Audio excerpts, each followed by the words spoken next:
नमस्कार दोस्तों, स्वागत है आपका हमारे YouTube चैनल मैथ्स एलिवेशन पर। और मैं जय कुमार एक बार फिर आप लोगों की सेवा में हाजिर हूं।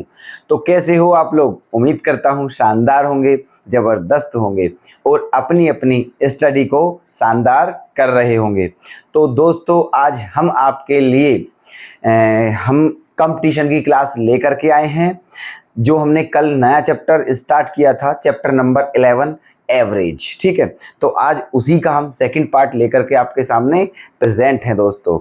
तो चलिएगा आज के अपने नए सेशन की तरफ, और अपना प्यार और सपोर्ट बनाए रखिएगा दोस्तों। हमारा उत्साहवर्धन करते रहें, हमें मोटिवेट करते रहें अपने प्यार और सपोर्ट से।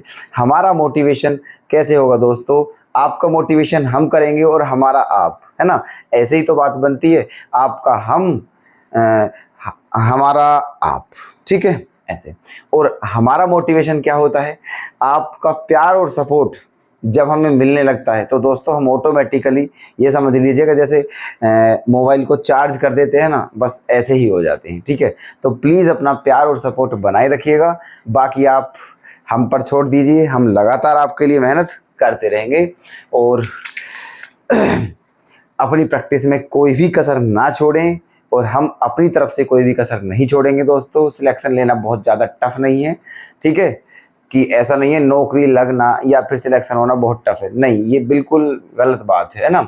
आप 7-8 महीने ठीक से मेहनत कर लीजिए, बड़े आराम से इजीली एग्ज़ाम निकल जाएगा। इतनी बड़ी बात नहीं होती है, कोई आप IPS की तैयारी थोड़ी ना कर रहे हैं। ठीक है, चलिएगा, तो चलते हैं आज के अपने नए क्वेश्चन की तरफ। तो देखिएगा दोस्तों, आज के सेशन का हमारा जो पहला क्वेश्चन होगा वो होगा हमारा क्वेश्चन नंबर 3। 2 क्वेश्चन हमने कल वाले पार्ट, जो कल वाली वीडियो लाए थे हम, फर्स्ट पार्ट उसमें कराए थे और उसमें हमने ज़्यादातर मतलब चैप्टर के बारे में सारी डिटेल्स बताई थी और 2 क्वेश्चन भी करा दिए थे। ठीक है, एग्जाम्पल के तौर पर। ओके, तो चलते हैं दोस्तों। थोड़ा गला भी हमारा हल्का सा बैठा हुआ है ना? चलो, क्या एक पुस्तकालय में रविवार को आने वाले लोगों की संख्या 510 है और अन्य दिनों में 240 है, तो तदनुसार रविवार से आरंभ होने वाले किसी महीने के 30 दिनों में आने वालों की औसत संख्या क्या होगी? ये हमें बताना है। ठीक है, अब आपकी क्वेश्चन की लैंग्वेज समझ में आ गई है क्या कि क्वेश्चन में कहा क्या गया है? ठीक है, देखो, आ गई है तो बहुत अच्छी बात है, और नहीं आई है तो एक बार हम फिर एक्सप्लेन आपको करके समझाते हैं क्या कहा है। देखो, क्वेश्चन में ये कहा है दोस्तों कि कोई पुस्तकालय है। पुस्तकालय बोलते हैं लाइब्रेरी, जहां बच्चे बैठ करके पढ़ते हैं, जहां बुक्स वगैरह रखी होती हैं। ठीक है, और मतलब जो स्टूडेंट जो है अपना पढ़ते लिखते हैं, ठीक है, उसे हम क्या बोलते हैं? लाइब्रेरी बोलते हैं, पुस्तकालय बोलते हैं हिंदी में। तो एक पुस्तकालय है, उसमें क्या है कि उसमें जिस दिन संडे होता है उसमें 510 लोग आते हैं दोस्तों। ठीक है, मतलब छुट्टी वाले दिन अधिक लोग आते हैं, है ना? और बाकी जो अन्य दिन होते हैं उनमें कितने कितने लोग आते हैं? हर दिन 240। जैसे कि मान के चलिए सोमवार का दिन है तो 240 आते हैं, मंगल को भी 240, बुध को भी 240, बृहस्पति को भी 240, शुक्रवार को भी 240 और शनिवार को भी 240। मतलब हर दिन 240 आते हैं, लेकिन संडे के दिन कितने आते हैं? 510 आते हैं लोग। ठीक है, तो हमें बताना क्या है? किसी महीने के, है ना, किसी महीने में, ऐसा महीना जिसकी पहली तारीख का क्या हो? रविवार हो। ठीक है, ये रहा, है ना? उस महीने की शुरुआत ही रविवार से हो रही हो, मतलब किसी महीने की पहली तारीख को रविवार हो और वो महीना 30 दिनों का हो, तो बताइए उसमें जो टोटल लोग आएंगे उनका औसत क्या होगा? एवरेज क्या होगा? ओके, ठीक है, समझ गए ना अभी क्वेश्चन क्या है? अब देखो, सुनो। एवरेज का फॉर्मूला हमने कल ही आपको बताया था, बड़े ही प्यार से समझना है, बड़े प्यार से, बिंदास, रिलैक्स, बिल्कुल फ्री माइंड के साथ। ओके, तो हमने आपको कल एवरेज का फॉर्मूला बता दिया था। क्या बताया था एवरेज का फॉर्मूला? कि एवरेज बराबर क्या होता है? हमारा योग बटे संख्या, सम अपॉन नंबर। ठीक है, अच्छा, योग किसका चाहिए दोस्तों? हमें जो 30 के 30 दिन हैं, है ना, हमें उन सभी का योगफल निकालना है कि 30 दिन में टोटल कितने लोग आए हैं, उन सभी का क्या चाहिए हमें? बायोडाटा, है ना। अच्छा, और फिर उसमें किससे डिवाइड कर दिया जाएगा? 30 से। क्यों? क्योंकि दिनों की संख्या कितनी है 30, और फिर उसके बाद हमारा एवरेज आ जाएगा। ठीक है, अब वो कैसे निकालना है देखो। अब क्योंकि दिक्कत एक ये है इस क्वेश्चन में कि हर दिन आने वाले लोगों की संख्या सेम नहीं है ना। अगर हर दिन आने वाले लोगों की संख्या 240 होती तो सीधा 240 में कितने की मल्टीप्लाई हो जाती? 30 की। ओके, लेकिन अब ऐसा नहीं है। रविवार में 510 आते हैं और बाकी दिनों में 240 आते हैं। तो अब सबसे पहले हमें ये देखना है कि इस मंथ में, इस महीने में रविवार पड़ते कितने हैं, है ना। तो देखना पहली तारीख का क्या है हमारा? रविवार।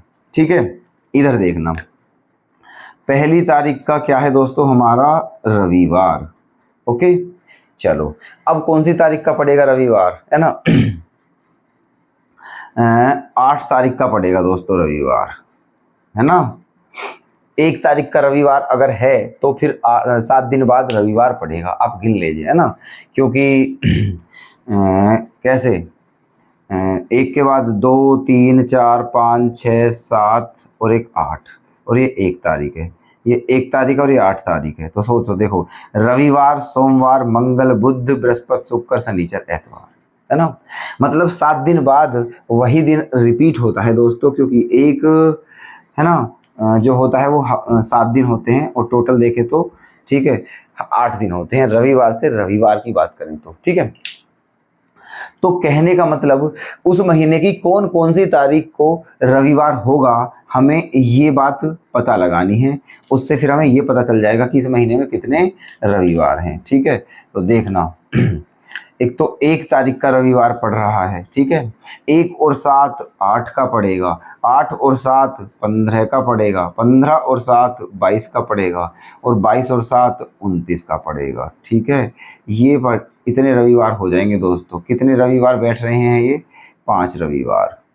ठीक है, इस महीने में टोटल कितने रविवार होंगे? 5 रविवार होंगे। ओके, और एक रविवार को कितने लोग आते हैं? 510। तो 5, है ना, रविवार को कितने लोग आएंगे, है ना। हमें क्या बताना है दोस्तों? औसत बताना है, और औसत बराबर होता है योग बटे संख्या। तो ये 5 दिन जो है रविवार के, इनमें टोटल कितने लोग आएंगे? 5 गुना 510, है ना, 5 गुना 510। अब एक महीने का, ये जो महीना है कितने दिनों का बताया गया है क्वेश्चन में? 30 दिनों का बताया गया है। ठीक है, तो इसमें से 5 तो रविवार ही हो चुके हैं, तो अब दिन बाकी बचे कितने? 25। ठीक है, और इन 25 दिनों में हर दिन कितने कितने लोग आते हैं? 240, है ना। हर दिन 240 लोग आते हैं, और दिन है 25, तो 25 दिनों में कितने लोग आएंगे? 25 गुना 240। ओके, तो ये टोटल क्या आ चुका है हमारा?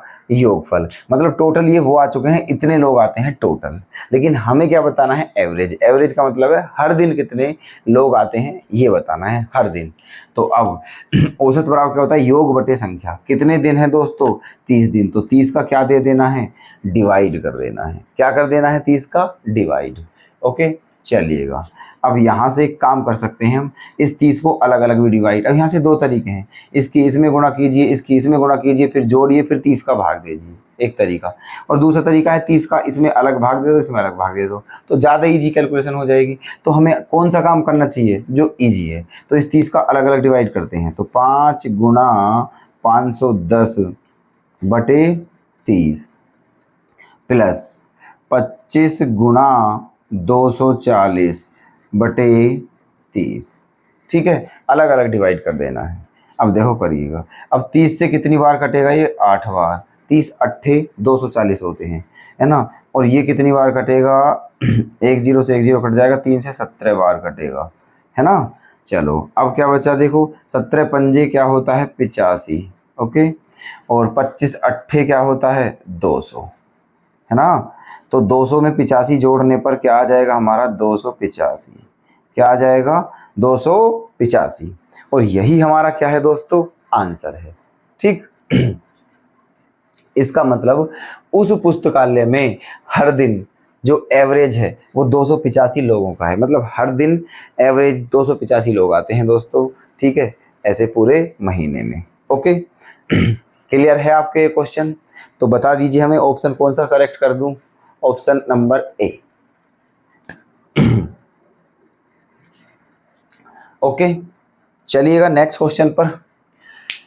क्वेश्चन नंबर क्या है दोस्तों हमारा 4, है ना। देखो बड़े ही बेहतरीन क्वेश्चन है, बहुत इंपॉर्टेंट है, ठीक है। देखना क्या कहा है इसमें, 3 के प्रथम 5 विषम गुणज का औसत क्या होगा, ठीक है। जो संख्या 3 है उसके प्रथम 5 विषम गुणज का औसत क्या होगा, ठीक है। 3 का प्रथम विषम गुणज क्या है, 3 एकम 3, है ना। 3 का दूसरा विषम गुणज क्या है, 9, है ना, क्योंकि 3 दूनी 6, 6 तो हो नहीं सकता, है ना। कौन सा लेना है, 9 लेना है, क्योंकि विषम गुणज लेने हैं। तो 3 दूनी 6, 3 तिया 9, 3 चौक 12, 3 पंजे 15, फिर क्या ले लेना है, 15, ठीक है। 3 पंजे 15, 3 झंगटार, 3 सत्ते 21 ले लेना है ना। 3 तिया 9, है ना, 3 दूनी 6, 3 तिया 9, 3 चौक 12, 3 पंजे 15, 3 छंग 18 और 3 सत्ते 21, 3 अट्ठे 24 और 3 नाम 27, ठीक है। तो ये 3 के प्रथम 5 विषम गुणज है मतलब, है ना। इन्हीं का हमें क्या बताना है, औसत बताना है ना। अब सुनो देखो, अगर आपको याद हो तो जब हमने कल इस चैप्टर को क्या किया था, डिफाइन किया था, इस चैप्टर के बारे में सब कुछ जाना था, इसके फॉर्मूले समझे थे, तब हमने आपको एक फॉर्मूला ये भी बताया था कि जिन संख्याओं का एवरेज निकालना है, अगर उन संख्याओं के जो बीच का डिफरेंस है वो सेम है, यानी कि वो सारी संख्याएं एपी में हैं, तो उनका एवरेज कैसे निकालते हैं, ठीक है। जो बीच वाली संख्या है वो भी उनका आंसर हो जाएगा, या फिर पहली संख्या में अंतिम संख्या को प्लस करके 2 का भाग दे दीजिए, ये बताया था, ठीक है। पहली संख्या में अंतिम संख्या को जोड़ के कितने का भाग देना है, 2 से, या फिर अगर उनका बीच आ रहा है तो बीच जो है, जो बीच वाली संख्या है वो भी उन्हीं का आंसर है, दोनों तरीके से। अब देखना 3 और 6 9 और 6 15 और 6 21 और 6 27, तो पांचों की पांचों संख्याओं में 6 6 का डिफरेंस है, यानी कि ये पांचों संख्याएं किस में है दोस्तों, एपी में है। तो अब इनका एवरेज 2 तरीके से बता सकते हैं। ये 5 संख्या हैं, इनमें से जो बीच वाली संख्या है वही हमारा आंसर हो जाएगा, और बीच वाली संख्या क्या है दोस्तों, हमारी 15 है, और यही हमारा क्या हो जाएगा, आंसर, है ना। या फिर जो हमने फॉर्मूला बताया था वो क्या बताया था, पहली संख्या प्लस अंतिम संख्या बटे 2, तो 3 और 27 क्या हो जाएंगे, 30, और 30 में 2 का भाग देंगे तब भी क्या आएगा दोस्तों, 15 ही आएगा। ओके, तो सही आंसर क्या है हमारा, 15, ऑप्शन सी है सही आंसर। ओके, क्लियर है ना। चलिए नेक्स्ट देखना, क्वेश्चन नंबर 5, इसमें क्या है, एक कक्षा के 40 लड़कों में से 30 लड़कों का औसत भार 60 किलोग्राम है और शेष का औसत भार 56 किलोग्राम है, तो बताइए सारी कक्षा का औसत भार क्या होगा, और वो भी किलोग्राम में हमें बताना है। कोई बात नहीं, सारी कक्षा में कितने स्टूडेंट हैं, 40, तो हमें सबसे पहले क्या चाहिए, जो 40 स्टूडेंट हैं उन सभी का कुल भार चाहिए, और बटे में क्या देना है, फिर 40 से डिवाइड कर देंगे, आंसर आ जाएगा, है ना। पूरी कक्षा का औसत भार पूछा है। अब देखो 40 का योग कैसे निकालते हैं, कक्षा में टोटल 40 स्टूडेंट है, लेकिन उनमें से 30 स्टूडेंट का जो वेट है वो कितना है, 60 है ना। एवरेज बताना है हमें, 30 स्टूडेंट का जो वेट है वो 60 है, तो 30 गुना क्या कर दिया, 60, ठीक है। अच्छा, और शेष कितने बचे, जब टोटल 40 स्टूडेंट हैं, 40 में से 30 चले गए तो बचे कितने, 10, है ना। तो बाकी जो शेष 10 स्टूडेंट हैं उनका औसत कितना था दोस्तों, 56, इसमें क्या कर दिया, गुना 56, ठीक है। आगे डिवाइड कितने से करना है हमें, 40 से करना है, क्योंकि टोटल स्टूडेंट कितने हैं हमारे, 40 हैं, ठीक है। टोटल कितने स्टूडेंट हैं, 40। अब यहाँ भी मेरे अकॉर्डिंग दोस्तों वही काम कर दीजिए आप, इस 40 को अलग अलग डिवाइड कर दीजिए इस 40 का, इजी कैलकुलेशन हो जाएगी। ओके, चलो तो यहाँ 40 से अलग डिवाइड कर देते हैं इसका, है ना, और इस प्लस को ऐसे करके यहाँ बीच में लगा देते हैं, और इस 40 का अलग डिवाइड कर देते हैं, ठीक, दोनों में अलग अलग। अब देखना 20 दूनी 40 और 20 तिया 60, 2 से कितनी बार जाएगा, 15 बार, है ना, और 15 तिया क्या हो गया, 45, प्लस यहाँ देखना 10 से कितनी बार, 4 बार, 10 चौक 40, और 4 से कितनी बार, ठीक है, 14 बार, क्योंकि 14 चौका ही क्या होते हैं 56, है ना। तो प्लस क्या कर दे हैं हम 14, तो दोनों को क्या कर देना है अब प्लस, है ना। तो 40 और 10 50, 50 और 9 59, 50 और 9 59, यही आ चुका है हमारा आंसर। ठीक है, तो बताओ, देखना कितना इजी क्वेश्चन था। ठीक है, वैसे ये इजी ना भी हो दोस्तों, फिर भी आपको इजी लगेंगे, क्योंकि हम क्वेश्चनों को इजी बना देंगे दोस्तों। ठीक है, आपको ऐसे लगेगा पढ़ करके कि मैथ कुछ है ही नहीं, है ना। मैथ बहुत इजी सब्जेक्ट है। ठीक है, बस इतना हम आपसे जरूर बोलेंगे। ओके, तो उम्मीद करता हूं कि ये तीनों के तीनों ही क्वेश्चन आपको बहुत अच्छे से, बहुत बेहतर तरीके से समझ आ चुके होंगे। ठीक है, तो इसका आंसर कौन सा करेक्ट कर दें दोस्तों, ऑप्शन डी कर दिया जाए इसका करेक्ट आंसर। ओके, चलिएगा नेक्स्ट क्वेश्चन पर। अब क्वेश्चन नंबर 6, एक्स संख्याओं का औसत वाई स्क्वायर है और वाई संख्याओं का औसत एक्स स्क्वायर है, तदनुसार उन सभी संख्याओं का औसत क्या होगा। ये क्वेश्चन है हमारा क्वेश्चन नंबर 6। देखना, बहुत इजी क्वेश्चन है। हमने आपसे कल एक फॉर्मूला बताया था इस चैप्टर का, जो औसत बराबर होता है योग बटे संख्या, है ना, ये बताया था। फिर दूसरा फॉर्मूला क्या लिखवाया था, योग बराबर औसत गुणा संख्या, और ये भी कहा था कि ये योग बराबर औसत गुणा संख्या बहुत इंपॉर्टेंट फॉर्मूला है, इसका यूज बहुत होता है इस चैप्टर में। ठीक है, एवरेज निकालने से पहले हमें एवरेज निकालने से पहले योगफल निकालना पड़ता है, उसके बाद एवरेज निकलता है। ठीक है, तो देखना क्या, एक्स संख्याओं का औसत कितना है वाई स्क्वायर, है ना, मतलब कितनी संख्या है एक्स और उनका एवरेज क्या है वाई स्क्वायर, है ना, और फिर वाई संख्याओं का औसत क्या है एक्स स्क्वायर। तो सभी संख्याओं का औसत कितना होगा, टोटल संख्या कितनी है हमारी एक्स प्लस वाई, है ना। टोटल संख्या जो हो जाएंगी हमारी वो क्या हो जाएंगी दोस्तों, एक्स प्लस वाई, क्योंकि x संख्या ये रही और y संख्या ये रही, तो x और y क्या हो गया x प्लस वाई, ये टोटल हमारी संख्या है, इनका औसत बताना है। तो औसत बराबर होता है योग बटे संख्या, है ना, एवरेज योग, है ना, मतलब x संख्याओं का योगफल प्लस y संख्याओं का योगफल, तब जाके टोटल संख्याओं का योगफल आएगा। तो x संख्याओं का योगफल, योग बराबर क्या होता है औसत गुना संख्या, तो x संख्याओं का औसत कितना था वाई स्क्वायर, और संख्या कितनी थी x, अगर इन दोनों की गुणा कर दूं तो क्या आ जाएगा, x संख्याओं का योगफल आ जाएगा एक्स वाई स्क्वायर। ठीक है, प्लस वही सिस्टम यहाँ है। y संख्याओं का औसत कितना है एक्स स्क्वायर, है ना, तो इनका योगफल कितना हो चुका है हमारा वाई एक्स स्क्वायर। ठीक है, ये टोटल योगफल आ चुका है हमारा। एवरेज औसत, औसत बराबर योग बटे संख्या, टोटल संख्या कितनी है हमारी एक्स प्लस वाई, है ना।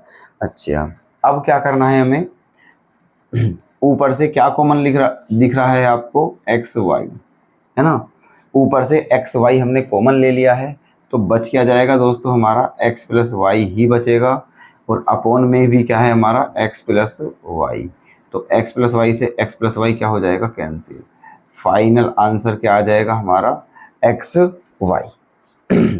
ठीक है, तो टोटल जो संख्या है उन सभी का औसत क्या आ गया है एक्स वाई, समझ तो आ ही गया होगा आपके, है ना, बी ऑप्शन सही हो जाएगा इसका।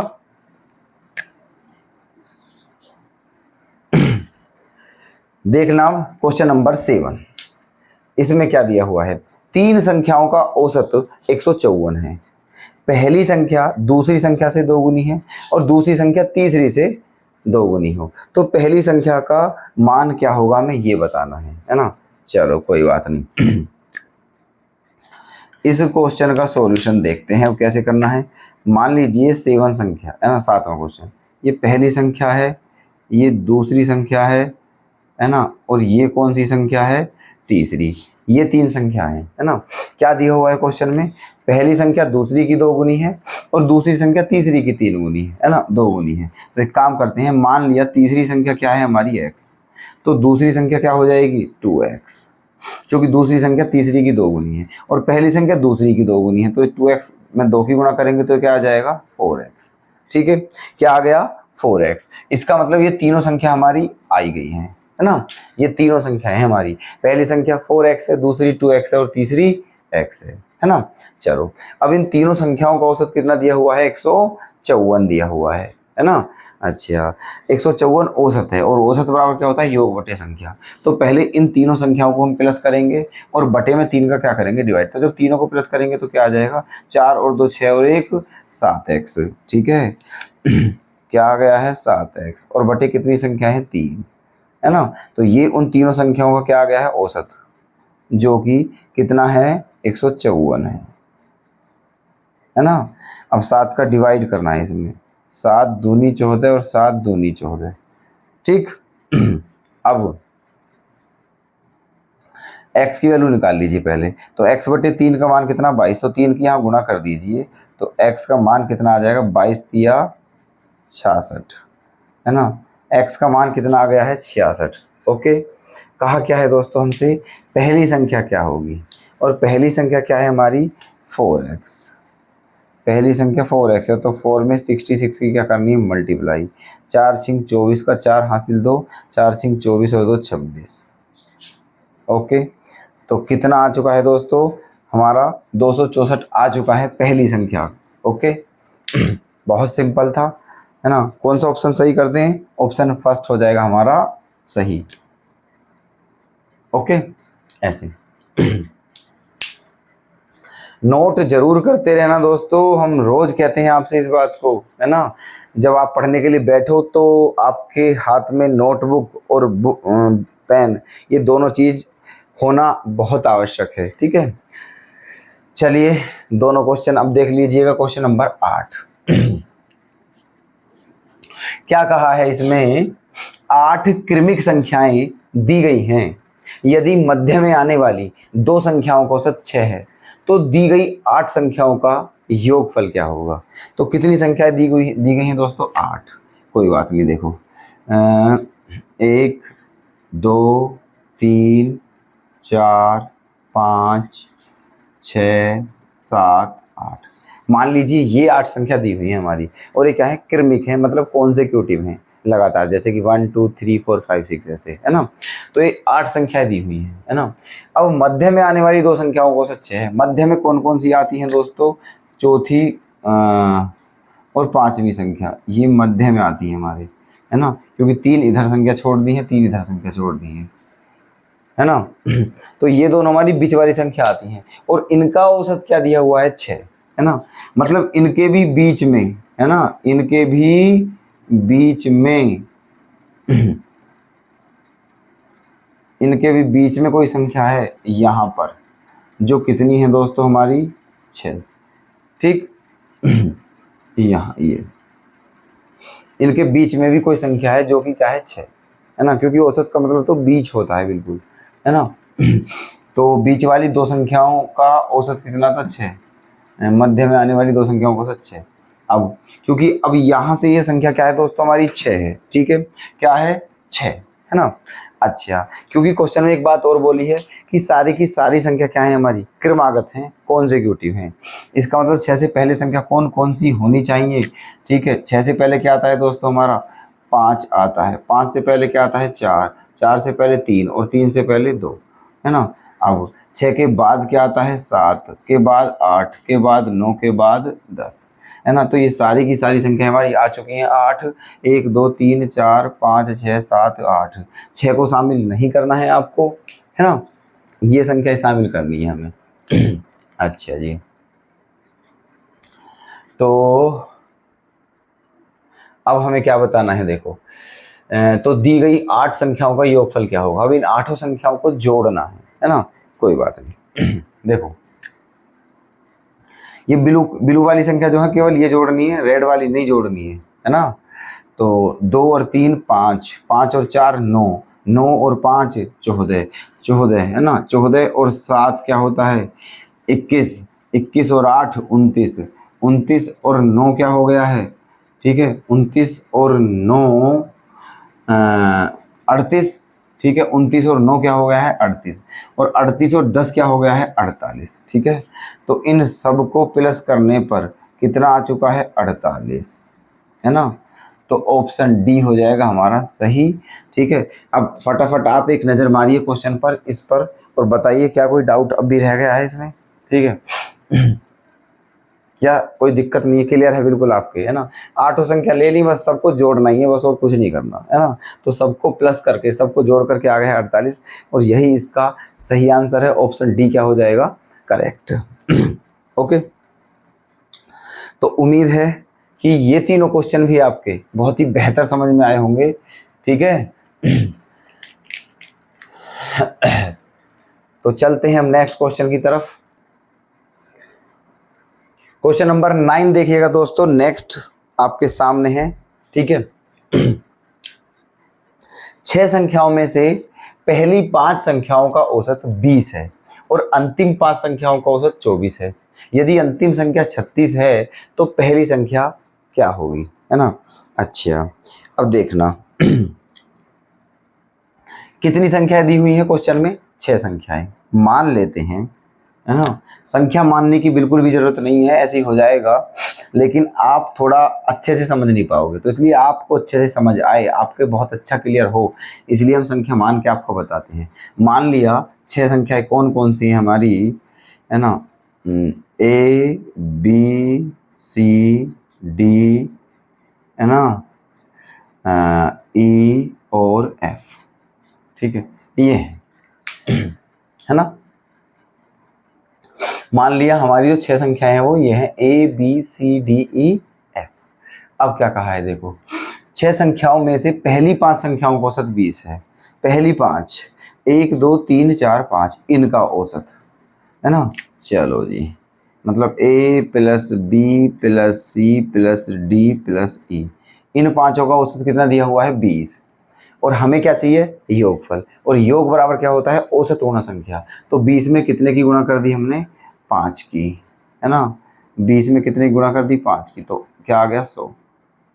ओके, इसका मतलब जो शुरू की 5 संख्याएं हैं उनका योगफल क्या आ गया है हमारा, 100 आ गया है। अब क्या है, तथा अंतिम 5 संख्याओं का औसत 24 है। अंतिम 5, 1 2 3 4 5, है ना। तो b plus C plus D plus E plus F, इनका योगफल कितना है, 24। इनका औसत कितना है, 24। हमें तो योगफल निकालना है, तो 24 में कितने की गुणा करनी पड़ेगी, 5 की। तो क्या आ गया है, 120। ठीक है, मतलब शुरू की जो 5 संख्या है उनका योगफल 100 आ गया है, और बाद की जो 5 संख्या है उनका योगफल क्या आ गया है, 120 आ गया है। चलो जी, अब हमसे पूछा क्या है कि यदि अंतिम संख्या 36 है तो पहली संख्या क्या होगी, है ना। चलो एक काम करिएगा दोस्तों, अब आप एक काम करिएगा कि समीकरण 2 में से समीकरण 1 को घटा दीजिए, है ना। इक्वेशन 2 में से इक्वेशन 1 को क्या कर दीजिए, माइनस। तो सब माइनस हो जाएंगे, minus minus minus minus minus. ठीक है, देखो बी से बी कट जाएगा, सी से सी, डी से डी, ई से ई, तो क्या बचेगा यहाँ, एफ, माइनस क्या बचेगा, ए, और 120 में से 100 घटाएंगे तो क्या बचेगा दोस्तों हमारा, 20। ठीक है। अच्छा, अब क्या दिया हुआ है, अंतिम संख्या क्या है, 36। अंतिम संख्या का मतलब f का मान 36 है, अंतिम संख्या तो f है ना, तो f का मान कितना दिया हुआ है, 36। प्रथम संख्या बतानी मतलब a का मान, है ना। तो a उधर जाके किस चीज़ का हो जाएगा, प्लस का, और b इधर आके माइनस का हो जाएगा। तो 36 में से 20 जाएंगे तो क्या बचेगा दोस्तों हमारा, हमारा बच जाएगा 16। ठीक है, 36 में से जब 20 घटाया जाएगा तो 16 ही तो आंसर आएगा, है ना। तो इसका मतलब हमारी जो पहली संख्या है वो कितनी थी, 16। ओके, ऑप्शन बी को कर देना सही।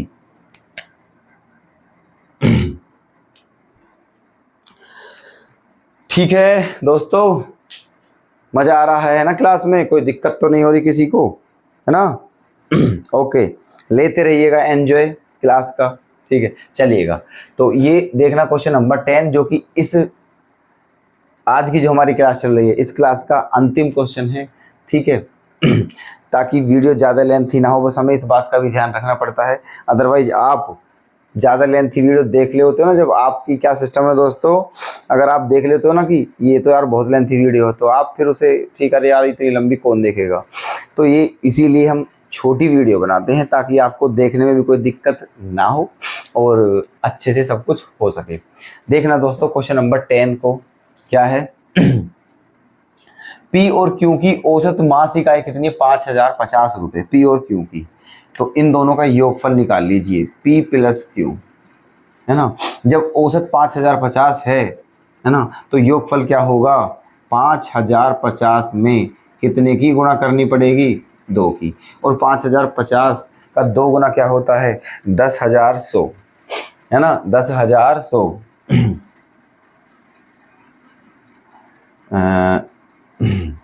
10,100।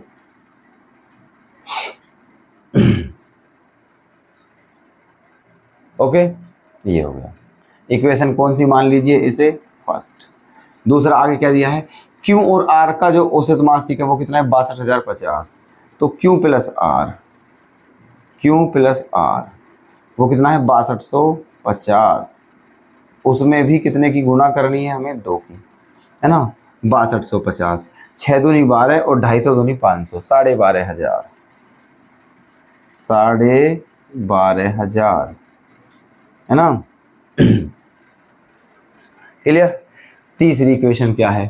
पी और आर का औसत 5200 है, पी और आर। तो पी प्लस आर का क्या है? 5200। तो यहाँ भी कितने की गुणा होगी? 2 की। तो 52 दूनी क्या होता है? 104, है ना। 52 दूनी क्या होता है? 104, मतलब 10,400। ये क्या होगी हमारी इक्वेशन नंबर 3। ठीक है। अब आपके सामने 3 इक्वेशन आ चुकी हैं। बताना क्या है हमें? पी की मासिक आय बतानी है। कोई बात नहीं, देखो एक काम करो दोस्तों, इन दोनों इक्वेशन को ले लीजिए, पहली और दूसरी को, है ना। और इनमें भी हमें क्या करना है? घटा दीजिए। क्या करना है? घटा देना है। कौन सी में से? दूसरी में से इक्वेशन फर्स्ट को। इक्वेशन 2 - 1 कर देना है, मतलब 2 में से 1 को। ठीक है। जब घट तो क्या हो जाएंगे? साइन चेंज हो जाएंगे, माइनस का हो जाएंगे। तो क्यू से क्यू क्या हो जाएगा? कैंसिल। तो बचा क्या? R minus P, R minus P, है ना। 2 में से क्या घटाई है दोस्तों हमने? 1, है ना। तो क्यों, तो क्या बचा? आर माइनस पी, मतलब आर माइनस पी, है ना। और बराबर में क्या? 12,500 में से 10,000 सो गए। ठीक है। तो देखो 12,000 में से 10,000 जाएंगे तो क्या बचेगा? 2,000, है ना। कहने का मतलब 2,400 रुपये बच गए हैं दोस्तों। कितने बचे हैं? 2,400, है ना। ठीक। ये तो इसको अब क्या करना है हमें? इक्वेशन मान लीजिए 4। ठीक। अब निकालने किसकी वैल्यू है दोस्तों? हमें पी की वैल्यू निकालनी है। किसकी वैल्यू निकालनी है? पी की। तो अब एक काम करिएगा कि इक्वेशन 3 में से इक्वेशन 4 को घटा दीजिएगा, है ना। इक्वेशन 3 में से इक्वेशन 4 को घटाना है। तो ये माइनस हो जाएगा, ये प्लस हो जाएगा और ये माइनस, है ना। अब आर से आर क्या हो जाएगा? कैंसिल। पी और पी क्या हो जाएगा हमारा? 2p, है ना। 10,400 में से 2,400 घटाना है ना। घटा दीजिए तो देखो 0 आ जाएंगी 2 और 4 यहाँ फिर 0 आएगी। 10 में से 2 गया, 8 बचेगा। यहाँ क्या आ जाएगा हमारा? 8,000। ठीक है। क्या आ जाएगा? 8,000। अब 8,000 को किससे डिवाइड करना है? 2 से। तो क्या आ जाएगा? 4,000।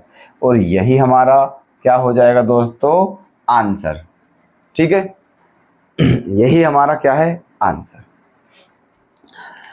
तो ऐसे हमें क्वेश्चन करना था। उम्मीद करता हूं दोस्तों कि आज की क्लास में जितने भी हमने क्वेश्चन करे हैं, जो भी आपको समझाया है, उस सभी को आपने बहुत ही अच्छे से समझ लिया होगा। कोई भी आपको प्रॉब्लम नहीं होगी दोस्तों। और अगर फिर भी आप कोई डाउट रह जाता है तो प्लीज़ हमें कमेंट करके बता दीजिएगा। ठीक है। तो दोस्तों आज की हम अपनी इस क्लास को बस यहीं विराम देते हैं और अब आपसे कल नेक्स्ट वीडियो में फिर से मुलाकात करते हैं। तब तक के लिए धन्यवाद।